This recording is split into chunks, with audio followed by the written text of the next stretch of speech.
Welcome back to the Realty in Realty. I'm Cassie, I'm shy.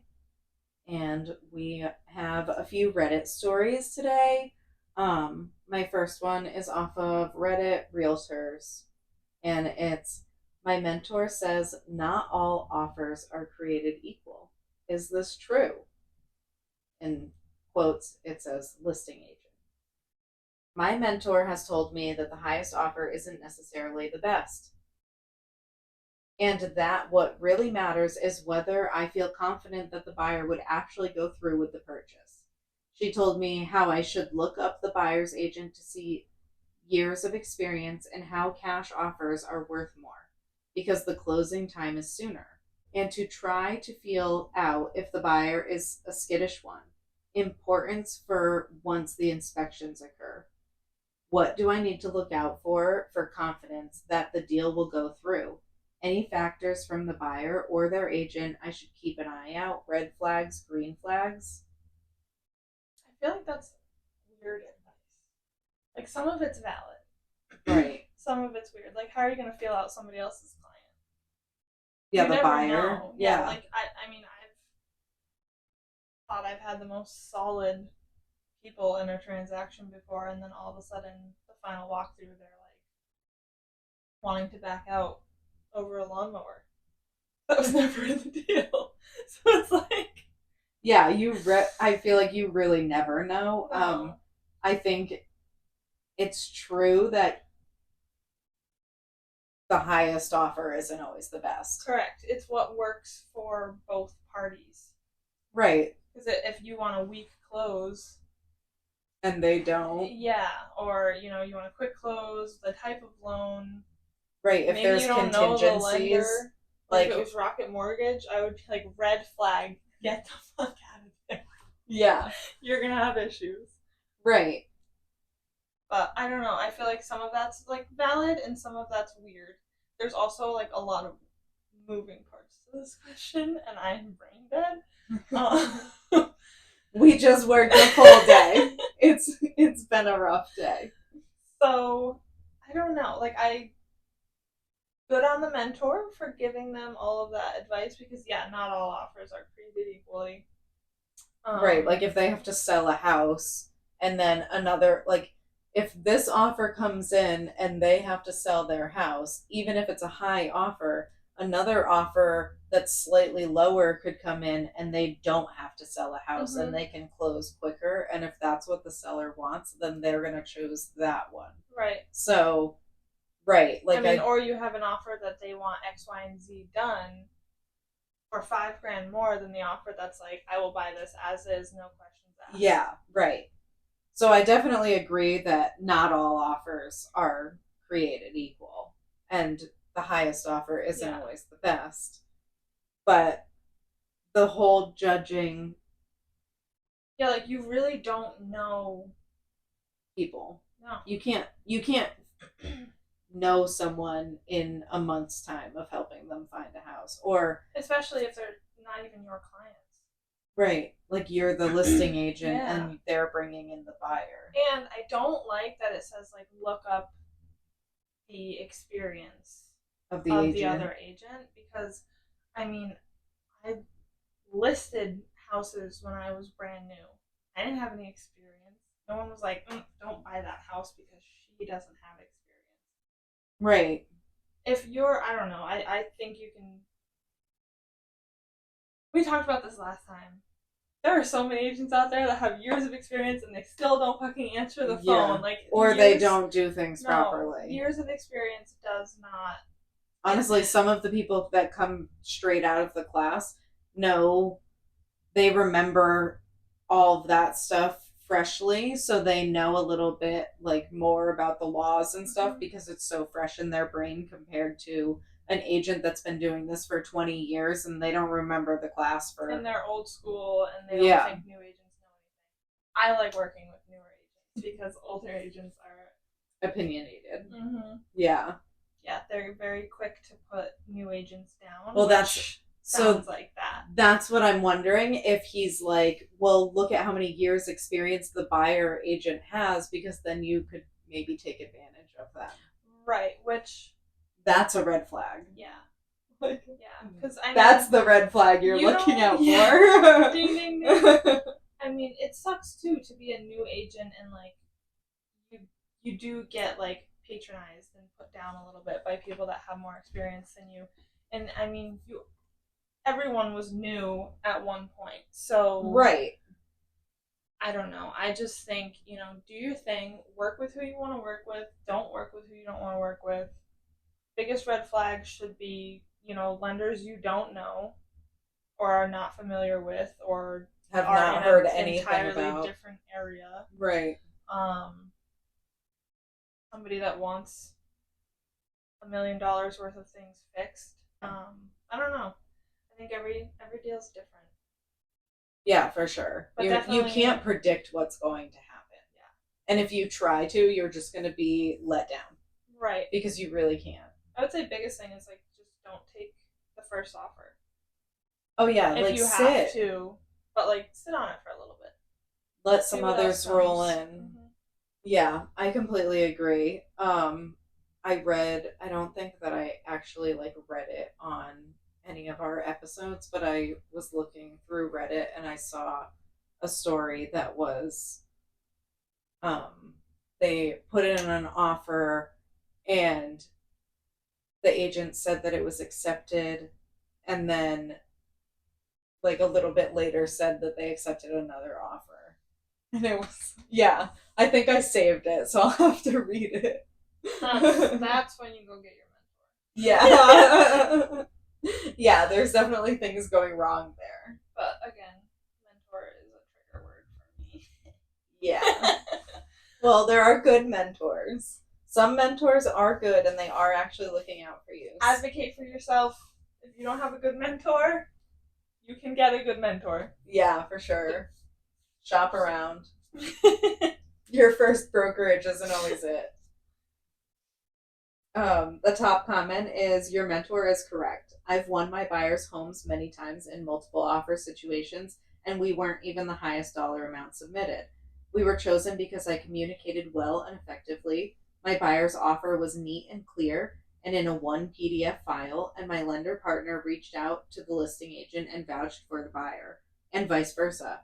I've been on the listing side and have advised sellers to take offers that were less money because overall terms were better, and the buyer's agent was professional. Sometimes sellers and listing agents want to work with the offer and the buyer's agent and the buyers that's going to give them the least amount of headaches.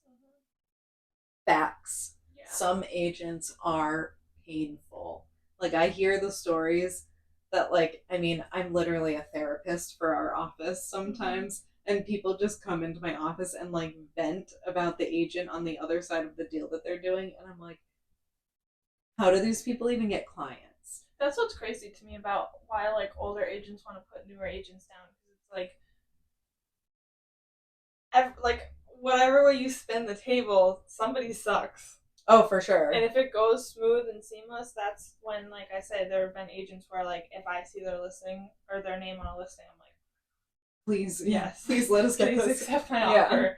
But then there's other agents that I'm like, avoid working with them. If you'd like to put an offer in, we can, but they're not going to contact us until the day before close.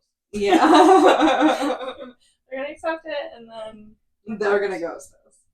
Yeah. OP responds to that comment, sounds like communication and clarity is key. Should I care about buyer agent experience or anything? And how do you gauge the likelihood of buyer not backing out, even if the offer and communication is very straightforward? You just don't. Right. So the person responds back to that. And I'll post the link to this story so people can read the back and forth, because I'm obviously not going to read the whole conversation, but they do go back and forth a few times. And this person responds, I mean, yeah, be professional with the buyer's agent. They brought you a buyer. And if they're a pro, they're going to work hard in their end to make sure the deal is going to closing. Be a pro too. Take their clients and answer their emails and text timely when they can contact you. I guess you can never guarantee a buyer won't back out. A great question to ask the buyer's agent when you're calling to get more information before accepting an offer is, tell me a little bit about your buyers. Depending on the inflection or tone in the buyer's agent, than the overall summary of the buyer's character via agent, you can get a better gauge of how they're going to stick through it or not. Also, if the buyers are flexible and not asking for much in the purchase agreement itself, that's also a good sign they're committed to the house and committed to the closing. Correct. That's good. Yep. That's definitely good advice. Mocha taco. Is that like a Choco Taco? Oh my god, do they still make those? No, I don't think they do. Oh my god, I used to love those. I haven't thought of a Choco Taco in so long. I love Choco Tacos. I can't believe they don't make them. That was a good story. I liked that one. Yeah, that was a good one. Yeah. But I also liked that, like, you know, the buyer's agent brought you a buyer. Yeah, right. Like, respect them. Somebody that, like, they're doing their job just like you're doing your job. They're not going to look into you and be like, does he even have enough experience to sell a house? Because quite fucking frankly, if you're a licensed realtor, all you need is a license. Yeah, technically you are experienced enough. Yeah, for sure. What? So my client's house has been on the market for a year now. We came down a total of about 70,000, and the house is still at the top of the market in a relatively depressed economy market, which relies on a couple huge companies, one of which having a hiring freeze, so people aren't exactly beating down the door. Maybe a total of 6-7 showings and no offers. Multiple opens and multiple broker opens. We are trying to get people in the door for a new open house now that the spring market is here. What are some catchy ideas some of you have done for compelling people to go to an open house? Free donuts. Free donuts. How do you advertise that? No, I don't know. I like to bring goodies, but I definitely think snacks and beverages are always a good idea. Brokers opens are a good idea. Yeah. They said that they did those.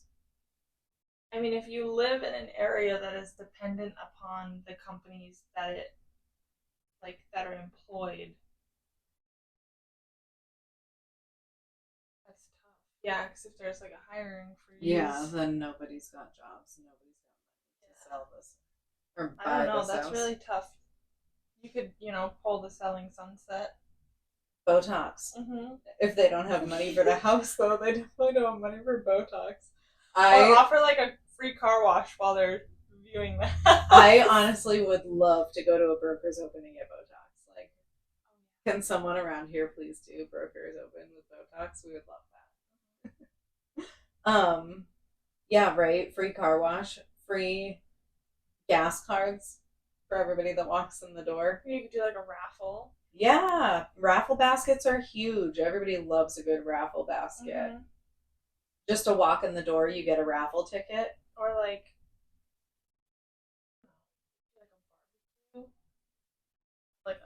a live band. Yeah, right. We're getting creative with this. I mean, if it's a nice property, you could help like host an event if the seller doesn't mind. Wow, coming down 70,000 off the ass. Over a year. Yeah, like how high was it to begin with? I don't know. The top comment is Cinco de Mayo themed open house with margaritas and tacos. Yes. Also, could just lower the price more. Restart. You could have like a company come in and do like wine tasting, like a brewery or a winery or something. Oh yeah, like have a food truck on there. Yeah, ooh, food trucks. My God. Everybody loves food trucks. Yeah. Who doesn't love food You trucks? could literally get me in the sewer that it lives in. You'd be like, alright, be done in a second. What's your name? Street taco. Yes. I love street tacos. Street tacos, street corn, the Ben and Jerry's truck. Like, oh my God. Yep. Yeah. So I definitely recommend a food truck open house. That sounds bomb. Yeah. Here's an idea. Lower the price. A fun open house is not going to get you an offer. I hate to tell you, LOL, particularly when it has been on the market for a year. Also, what price point are you working with? A $70,000 reduction over a year warrants offers interested. That was kind of a rude comment. There's actually a house a few towns over. I went and showed it. it has been deducted $450,000 over the course of I don't even think it's been a year. It's been on the market for and it's still on the market. Days. I don't know how they came up with the original price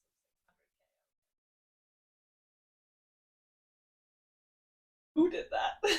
I want to know what house you're talking about. I showed it. It was crazy. It still had the original outhouse post, the garage, or like the horse barn.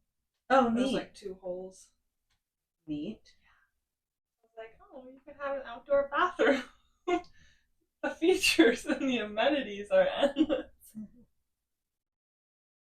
When was it built? 1700s. Holy shit. Mm-hmm. No pun intended.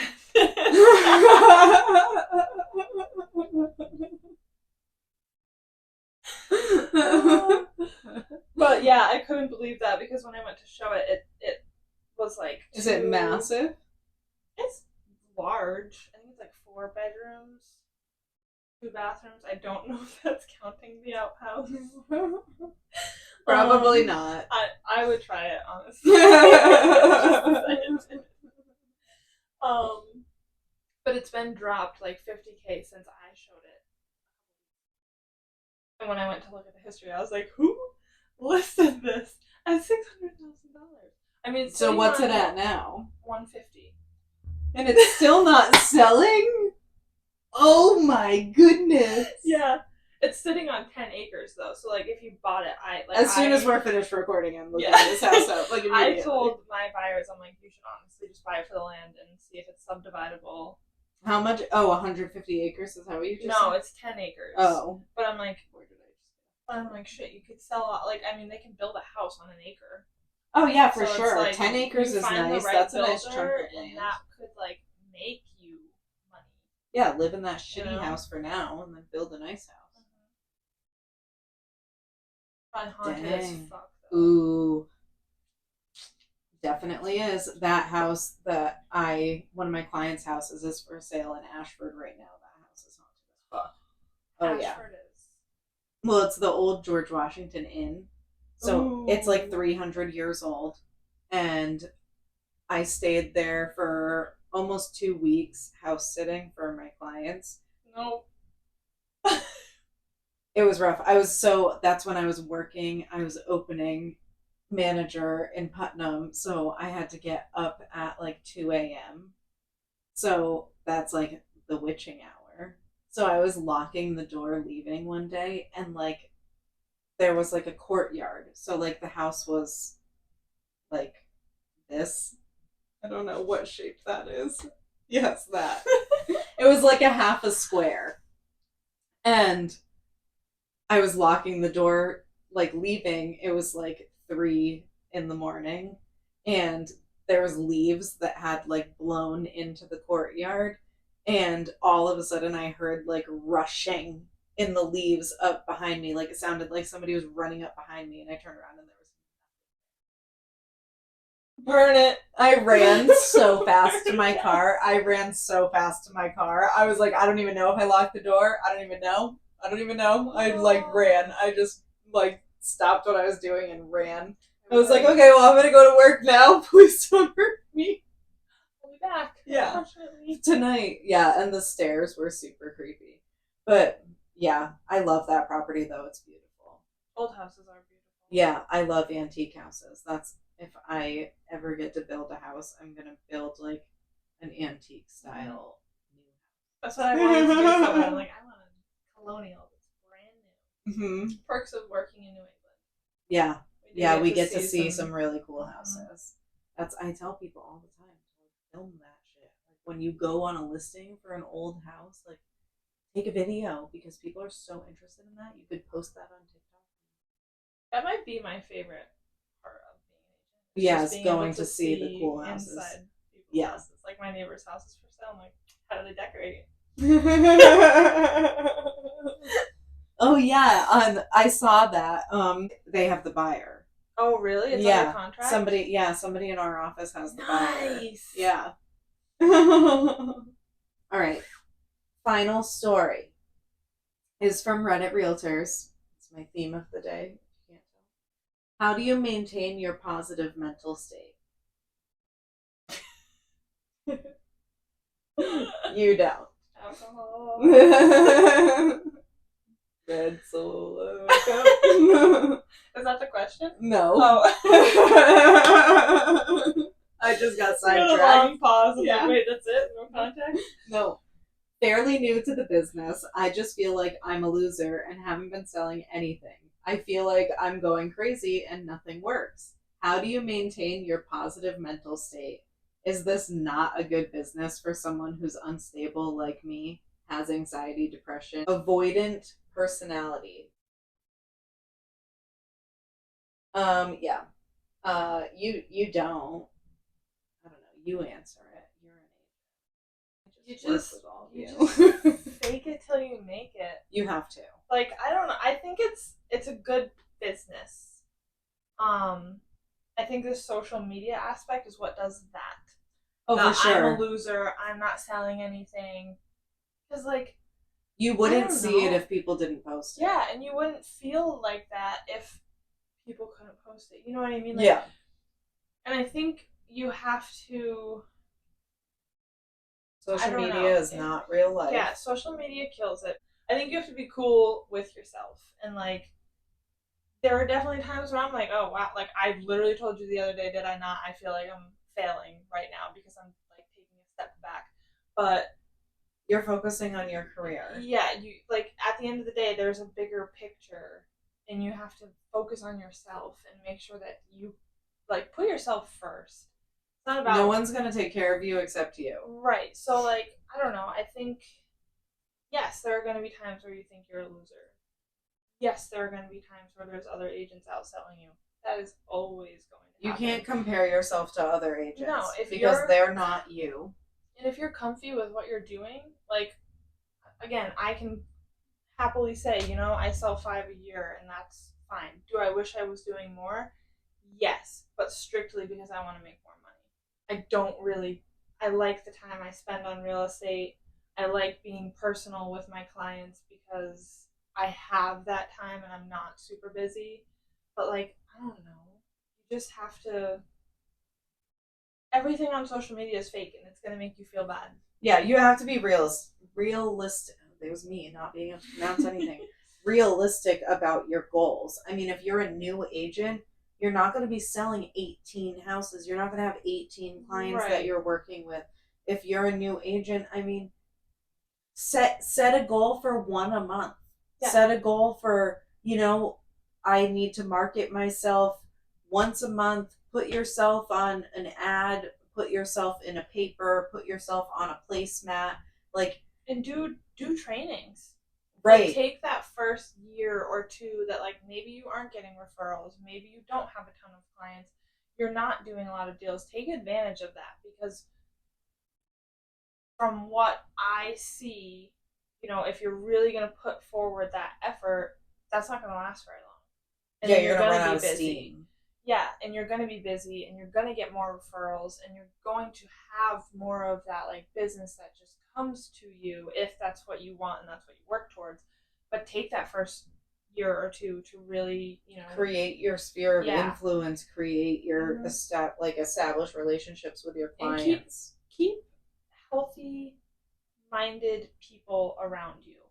That because helps. If you have healthy minded people around you that aren't shitting on you or constantly pumping their own tires because they're selling so much, like, that's huge. If you have people that you can talk to and be like, dude, I feel like a loser. 9 times out of 10, they're going to be like, me too, but it's cool because we're just rocking with it. Yeah. I mean, you're doing the best that you can. I don't think you can do more than you can do. That sounds so stupid. But no, but it makes it, like, we all have the same amount of hours in a day and it's fine, but, like, the hours that those agents spend posting on social media to make themselves look busy, maybe you're actually working and you're actually being productive. I'm not shitting on anyone for posting on social media. You do you. I'm really bad at it. I wish I was better at it. but at the same time, like, we all spend our time differently, but we all have the same amount of time. So it's like, if you want to spend an hour trying to make a TikTok or a flyer or something, this person could be spending an hour door knocking. Right, or creating a flyer to send out, Yeah, or but you don't see that. So going to like a restaurant. Like, anything. I know one of the older agents around our area that she's passed away now, but her advice was that she went to the same breakfast place every single day. Every single day she went to this breakfast place and she got breakfast. And then when she stopped going there for breakfast, she started going to the bar at night for a glass of wine. Every night she would go to the bar for a glass of wine. You start talking to the people around you. You see people at breakfast. Oh, hey, what do you do? Oh, I'm a realtor. Now they know you're a realtor. You sit at the bar. Hey, what do you do? Oh, I'm a realtor. Now they know you're a realtor. Yeah. They know where to find you. You're going to be there the next morning for breakfast. You're going to be there the next night for dinner. Right now is tough too because there's such an overabundance and an oversaturation of agents. I feel like they're starting to drop now that the market is getting tougher and people actually are having to work. Yeah. I think that there's a lot of agents like deactivating, dropping off, realizing that they can't do it, which is good in my opinion, because it's like weeding out the inactive agents. I mean, the ones that do like a deal here or there, they're not really taking it too seriously. Like they just kind of wait for something to come along. Whereas there's agents that are actually like progressively wanting to do more. Right. And now they have the opportunity to get those clients because the agents that are kind of just hanging on, not doing anything, are falling off. Yeah. Which is good, but I think just stay true to yourself. And if you know that, like, you're working hard and you're putting in effort, just keep pumping, because some days are better than others. And real estate is a very up and down type of thing, sure. and it pulls your emotions with it. I mean, it's exhausting. Like one day you're closing and you're having the time of your life because you get a cool commission check, and then the next day, like, your other buyer backs out because of some stupid shit and the whole deal falls apart. So it's like, just the only thing I think I can say for maintaining a positive attitude is just don't look at what everybody else is doing. Yeah, you cannot compare yourself to other people. That'll kill you right then. You really can't. You are your own agent. Nobody started being an agent at the same time as you. Nobody has the experience that you have. Everybody is different. Was told very early on that if it doesn't have to be documented on the MLS, you can say whatever you want. You can be sitting on your couch, and there are agents that do this. I've worked with them, and say that you have a day full of showings. Nobody can track that you actually have showings. They can see if you have a house under contract. They can see if you have a closing. So, like, those things you can't post about. But there are some productive agents that aren't actually productive at all. It's just what they post. Right, and there's also agents that duplicate photos and say, oh, like, sold this, under contract with this, it's the same property. Yeah. Or look at my big team of agents, and then you look closer and there's duplicate photos. So there's definitely some slimy there's a facade companies. To social media sucks. Yeah. But it's great. Like, it's a total double-edged sword, because it's really awesome, but it really puts people down that aren't super busy. Like I said, I wish I was better at social media. I'm not. But that's okay, because it's probably like better for your mental state. Like you said, social media is not real. It gets people in depressed moods when they see you go in and there's this person closing on another property. It's like, you would never know that unless you went on the MLS and looked at their stats. Right. Yeah, so top comment to bring it back. Separate work from the results. 100 door hangers, 100 cold calls. Great job. 1 listing. That's just roulette. Somebody said, I work out in the gym most mornings, cut out almost all alcohol, working on improving my meditation practice, taking time to clear the plants and keep the house tidy, make my bed every morning, keeping the car clean, turning off the news after an hour, eating healthy meals, and taking half a 420 gummy to help me sleep at night. That's the stuff that keeps me sane. Yeah, I mean, I I'm like with that too. Make sure you have time for self-care. Right, you need self-care. And also, the bed making thing, I listened to like motivational speaker a super long time ago, and he said that the people that get up every day and make their bed have like higher percent rate of being happy because they just like wake up, make their bed, and their room is like more put together, their life is more put together. He said, I forget like what the statistic was, but there was like a statistic that the people that like get up and make their beds in the morning are like statistically proven to be like more organized and happy. Oh, that explains. You don't make your bed. No. See, I do. And I think it's probably because of that. I've always made my bed because it just looks nicer. And I also have animals, and I've always had animals, and they always sleep in my bed, and I'd rather them on top of my blankets. We don't let the dogs in our room anymore. But Wes and I also sleep with 2 separate king-size blankets. So, like, how am I supposed to? I just pull it back up. Yeah. I just, like, flop mine back on the bed. No, we do not sleep with the same blanket. That's so funny.